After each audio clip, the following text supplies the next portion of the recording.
A powerful winter storm has made its final stand across the Northeast, as brutal Arctic cold slides in behind it, turning snow-covered streets into sheets of ice and pushing millions of Americans into dangerous conditions. What began as a sweeping storm system has now evolved into a prolonged cold emergency, with deadly consequences already being reported. Across the country, at least 7 people have died during what officials are calling the coldest temperatures of the winter so far. Emergency responders warn that the worst may not yet be over. Freezing air settling behind the storm is expected to linger into the week, raising serious concerns for people without reliable shelter, heat, or electricity. The storm's impact has been widespread and relentless. Freezing rain, sleet, and heavy snow have battered communities from the southern Rockies through the Midwest and into the Northeast's most densely populated corridor. Roads have become nearly impassable, power lines have snapped under the weight of ice, and entire cities have slowed to a standstill. In the Northeast, heavy snow and sleet have continued to fall along the Interstate 95 corridor, an area home to tens of millions of people. Some cities, including Boston, are bracing for their largest snowfall in years. Meteorologists warn that snow has been falling at rates of 1 to 2 inches per hour in parts of New England, with conditions expected to worsen before improving. Around Washington, D.C., the storm dumped between 6 and 12 inches of snow across much of the region. In Maryland alone, snowfall totals exceeded 11 inches in some communities. Sleet mixed in with the snow, making cleanup efforts more difficult and increasing the risk of icy conditions overnight as temperatures continue to plunge. Behind the snow comes the cold. Arctic air blasting southward is compounding the storm's effects long after the precipitation itself begins to taper off. With temperatures expected to drop into the teens and 20s, and wind chills falling into the single digits as far south as the Gulf Coast, the danger is shifting from snowfall to survival. For more than 1 million customers who lost power during the storm, the cold presents an even greater threat. Without electricity, homes quickly lose heat, pipes are at risk of bursting, and people are left exposed to life-threatening conditions. Utility crews are working around the clock, but the extreme cold is locking snow and ice in place, slowing repairs and making restoration efforts far more dangerous. In eastern Kansas, officials believe hypothermia may have claimed the life of a young woman during the storm. 28-year-old Rebecca Rauber was reported missing early Saturday and was found dead on Sunday, covered in snow after heavy snowfall intensified overnight. Authorities say the storm likely contributed directly to her death. Kansas Governor Laura Kelly declared a state of disaster emergency ahead of the storm, underscoring the seriousness of the threat. Tragedies like this highlight the human cost of extreme winter weather. Emergency officials across multiple states are urging residents to stay indoors, conserve heat, and check on vulnerable neighbors as the cold deepens. The storm has also delivered a crippling blow to the nation's infrastructure. Ice accumulation across parts of the South and Southeast has knocked out power to hundreds of thousands of homes. In Tennessee alone, more than 300,000 customers were without electricity as of Sunday afternoon. Nashville and surrounding areas were particularly hard hit, with ice-coated trees collapsing onto roads and power lines.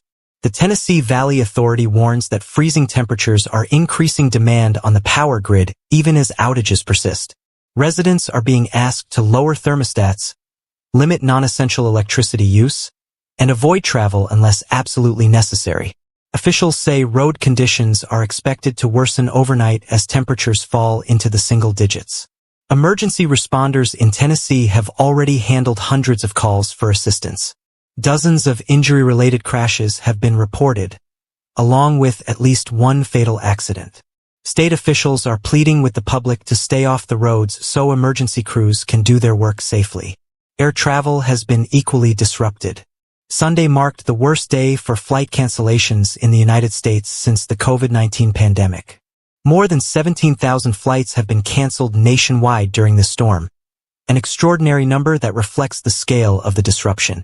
Major airports across the country have seen operations grind to a halt. In New York, more than 80% of flights at LaGuardia, JFK, and Newark were canceled. Philadelphia saw similar numbers, while Washington's Reagan National Airport topped 90% canceled. International flights arriving in the U.S. have also been heavily affected, with roughly one-third canceled on Sunday alone. Airlines say they are resuming flights only where it is safe to do so, but warn that lingering cold and continued snow in key hub cities could cause further delays and cancellations into Monday. Schools across the country have responded by canceling classes or shifting to remote learning. From New York City and Boston to Dallas, Atlanta, and Nashville, millions of students will not be attending school buildings as hazardous conditions persist. In some areas, closures are expected to last multiple days. In New York City, public transportation systems have also been scaled back. The city's bike share program has been temporarily shut down. Ferries have suspended service, and officials are urging residents to remain indoors as snow continues to blanket the city. Across Mississippi, video footage shows thick ice coating power lines and tree branches, snapping limbs and plunging neighborhoods into darkness. Residents describe the storm as devastating, with electricity potentially taking days to restore. Similar scenes have played out across large portions of the South and Mid-Atlantic. From space, satellite imagery reveals the true scale of the storm.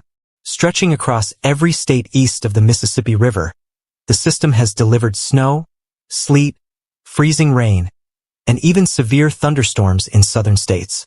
It is a rare and dangerous combination that has tested emergency systems nationwide.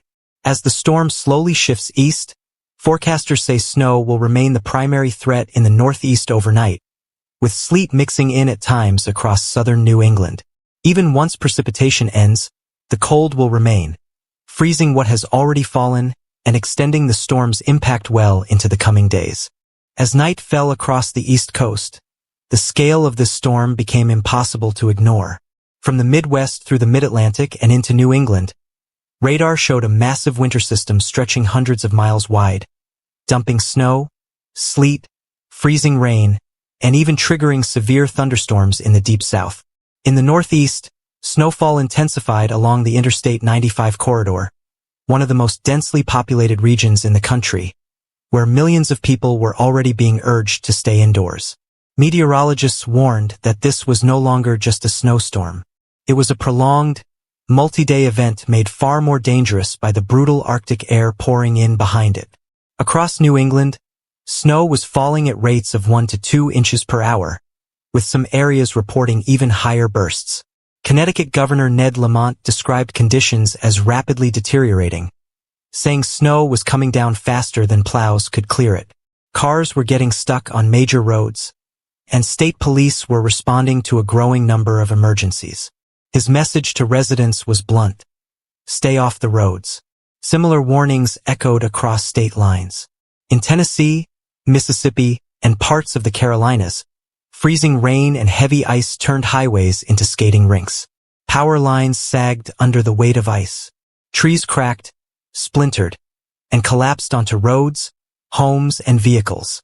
In Nashville and surrounding areas, ice accumulation exceeded dangerous thresholds, knocking out electricity to hundreds of thousands of customers. Utility crews worked around the clock, but freezing temperatures made restoration slow and hazardous. Officials warned that some outages could last for days. And as the power went out, the real danger set in. With temperatures plunging into the teens and single digits, homes without heat quickly became unsafe.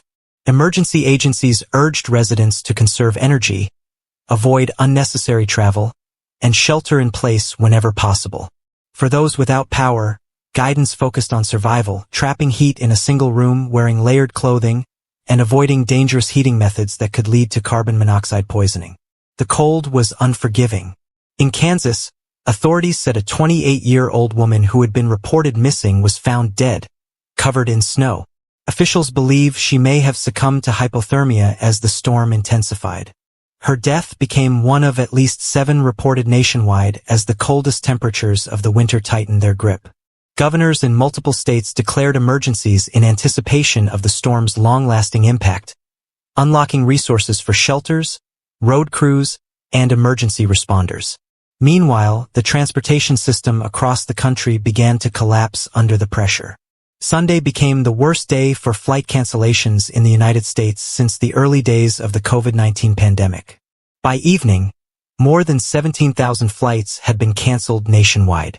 Major airports in New York, Philadelphia, Washington, and Boston saw cancellation rates climb above 80%, with some exceeding 90%. At New York's LaGuardia, JFK, and Newark airports, runways were buried under snow as planes sat grounded. Rhode Island's T.F. Green International Airport shut down entirely due to the severity of conditions. Even international arrivals were affected, with roughly one-third of flights from overseas canceled. Airlines scrambled to recover. Delta Airlines said it would resume flights only where it was safe to do so, but warned that low temperatures in Atlanta and continuing snow in the Northeast could still disrupt operations into the new week. On the ground, cities came to a standstill. New York City shut down its bike share system and suspended ferry service. Residents were urged to stay indoors as snow totals climbed past 8 inches in Central Park, with even higher amounts reported at area airports. Boston braced for its biggest snowfall in years. Philadelphia, Baltimore, and Washington, D.C. canceled or postponed normal operations. Schools across the country either closed or shifted to remote learning, affecting millions of students. From Chicago to Houston, from Atlanta to New Orleans, districts announced closures as administrators weighed safety concerns against rapidly worsening weather. In the South, where ice storms are especially destructive, the damage was stark. Video from Mississippi showed neighborhoods coated in thick ice, with power lines bowed under the weight and trees splitting apart. One resident described the storm as wreaking havoc, saying electricity could be out for days. At the University of Mississippi, the iconic Grove, a central gathering place for students and alumni, suffered significant tree damage. Students described the scene as heartbreaking, watching towering trees snap under the strain. In Tennessee, aerial images revealed entire neighborhoods transformed by ice. In one striking image, a single tree had been split cleanly into 4 sections, a haunting illustration of how powerful freezing rain can be. Despite the destruction, meteorologists noted a narrow silver lining in parts of the mid-Atlantic. Forecast models had initially predicted catastrophic ice accumulation across Virginia, Maryland, and the Carolinas. Instead, colder air at just the right levels caused much of the precipitation to fall as sleet rather than freezing rain, sparing some regions from the worst-case scenario. But relief was limited. Freezing rain continued in pockets, and even small amounts of ice were enough to bring down branches and trigger new power outages. And as the storm's back edge slowly moved east, the cold locked everything in place. Snow didn't melt, ice didn't loosen, roads stayed dangerous. By Monday morning, wind chills were expected to make temperatures feel like single digits as far south as the Gulf Coast. Pipes were at risk of bursting. Shelters prepared for increased demand. Emergency rooms braced for cold-related injuries. Officials stressed that the storm's danger would not end when the snow stopped falling. This was about endurance. Days without power. Nights without heat. Roads too dangerous for travel. Crews struggling to reach damaged infrastructure while battling the same extreme conditions as everyone else. If you're watching this from an area impacted by the storm, take this seriously. Stay informed. Check on neighbors. And if you want continued updates and in-depth breakdowns of major weather events like this, make sure to stay connected here. Because as this storm shows, winter isn't done yet, and its final stand across the Northeast may leave lasting scars long after the skies finally clear.